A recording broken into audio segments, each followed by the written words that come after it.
Buenos días. Lo primero, disculpar a Emma Antolínez, la gerente de la empresa, que pues lamentablemente no ha podido venir por un problema personal. Intentaré transmitiros un poco su visión.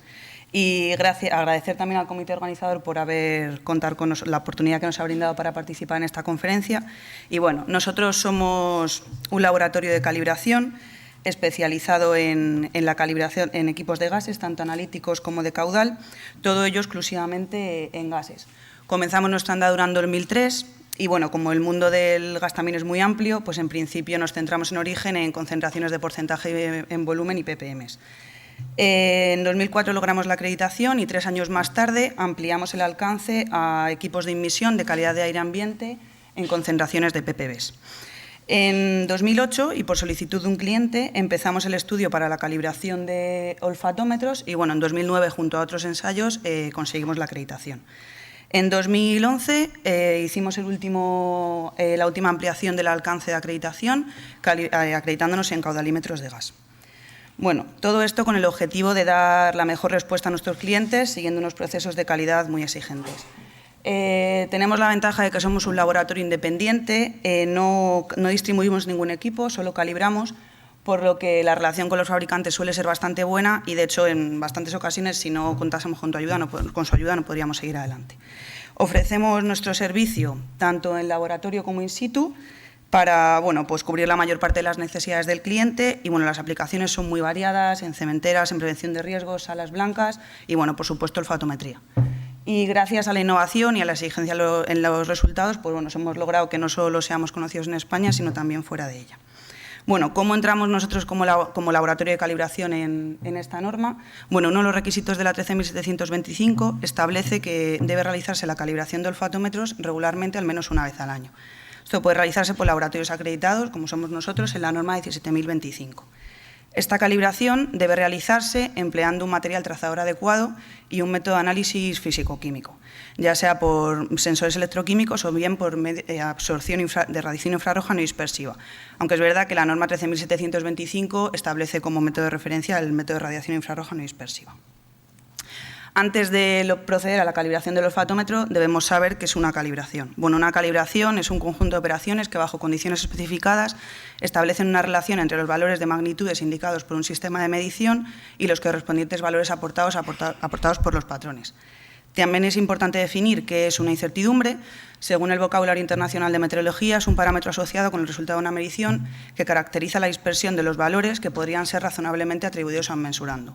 Dicha dispersión se debe a factores como puede ser la variabilidad de las condiciones ambientales, la actuación del operador, los equipos utilizados, etc.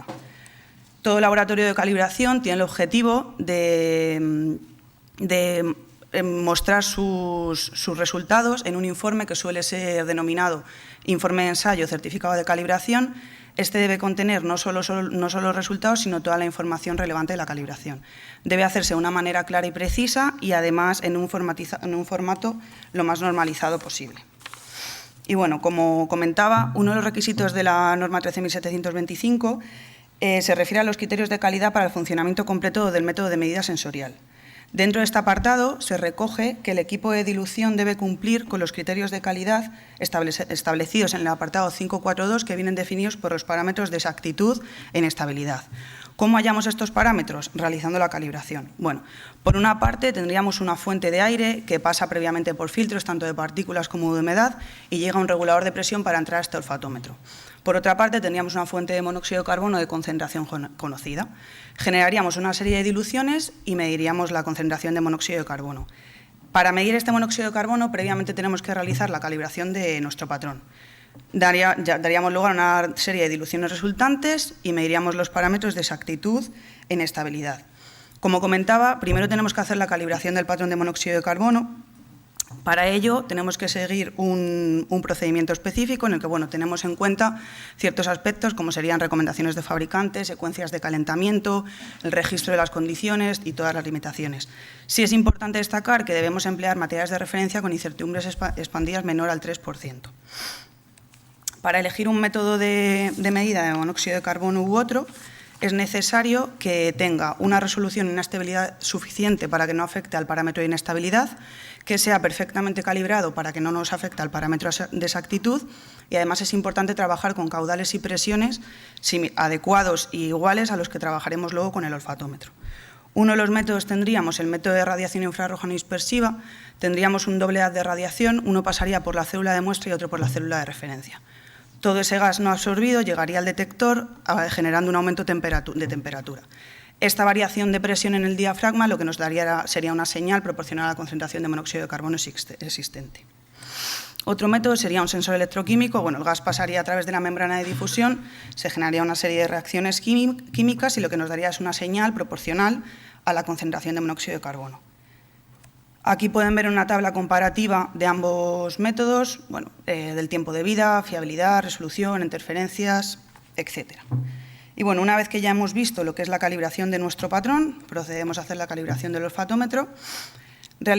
Por cada dilución, realizaríamos 5 presentaciones, de las cuales contienen 10 observaciones cada una, en un intervalo de unos 5 segundos más o menos. Aquí podemos ver un ejemplo de una dilución 2 elevado a 6, en la que, bueno, pues empleando una concentración del patrón de 1004,8 ppm, obtendríamos una dilución resultante. Esta dilución resultante se halla tanto con el gas de referencia como con el promedio de las 5 presentaciones. De modo que podríamos hallar la inestabilidad, conociendo el valor estadístico del AT de Student, la desviación típica en la estabilidad y el promedio de las 10 observaciones. Una vez hallada la inestabilidad, bueno, si esta inestabilidad, es menor del 5%, daríamos como OK este parámetro. También se calculará la exactitud de la dilución, la cual refleja tanto la veracidad expresada como sesgo y la precisión expresada como error aleatorio. Para evaluar la conformidad de un ajuste de dilución con el criterio de exactitud, primero se calcula el intervalo de confianza al 95% para la estimación del sesgo del ajuste de dilución. De modo que hallaríamos el sesgo de la dilución como la diferencia entre el valor medido y el valor esperado, el factor estadístico que depende del número de medidas y el límite de repetibilidad instrumental. Para hallarlo deberíamos de saber el valor estadístico del AT de Student y la desviación típica de la repetibilidad instrumental. Con esto obtendríamos nuestro intervalo de confianza al 95%. De este modo, hallaríamos la exactitud y si este valor es menor de 0,2, cumpliríamos con el parámetro que nos exige la norma. Y bueno, pues una vez realizada la calibración, en un informe de ensayo se recogería una serie de tablas que, como os decía al principio, no solo tiene los resultados, sino toda la información relevante de la calibración. Y bueno, como laboratorio independiente tenemos la oportunidad de calibrar equipos de distintos fabricantes. Entre ellos, bueno, pues tenemos equipos de predilución, para muestras de alta temperatura y alta humedad se realiza la predilución para mantener la integridad de la muestra y además evitar contaminación del olfatómetro por muestras altamente olorosas. Y bueno, pues aquí tenemos unos ejemplos. También haríamos la calibración de olfatómetros fijos y portátiles y olfatómetros de campo. Sí decir en este tipo de olfatómetros que estos evalúan la intensidad de los olores ambientales mediante la técnica de dilución hasta el umbral de DT. No están recogidos por la norma, pero en modo a la calibración seguiría el mismo procedimiento. Y bueno, para finalizar, una serie de aspectos importantes a nivel global en los olfatómetros. Como os decía, cada uno son de una forma y hay que conocerlos, pero bueno, a nivel general se emplean bolsas de muestreo que deben ser previamente acondicionadas. Estas son de material de fluoruro de polivinilo, como la marca registrada Tezlar, o de polietilén heterftalato de la marca registrada Nalofan. Otros equipos, normalmente los fijos, trabajan con presiones en torno a los 2 bares. Respecto a los materiales empleados, es importante que sean materiales inodoros, que tengan baja permeabilidad y que sean adecuados para su uso. Un buen material sería pues, el vidrio, el acero inoxidable y el politetrafluoretileno, y lo que siempre debemos evitar son gomas, tanto naturales como de silicona. Respecto a la presión de entrada del gas neutro, esta suele estar en torno a 3-4 bares, se emplea aire comprimido, el cual suele provenir del compresor de aceite. Es necesario emplear filtro de partículas y filtros de humedad, o bien se puede emplear botellas de aire sintético o de nitrógeno. Respecto al caudal de aire, como laboratorio de calibración en caudal, también hemos tenido la oportunidad de medir el caudal de estos equipos y, bueno, esto, según el apartado 653, interfaz entre nariz y olfatómetro, nos dice que debe estar en torno a 20 litros minuto.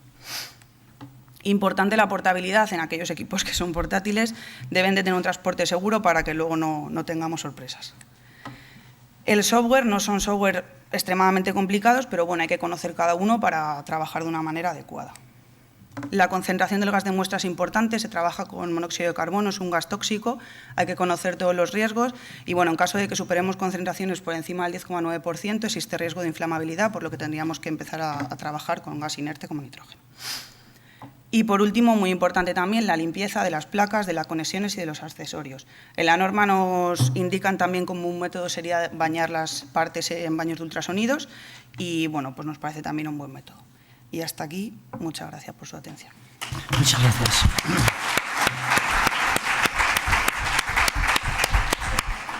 Tenemos 5 minutos para preguntas para Claudia.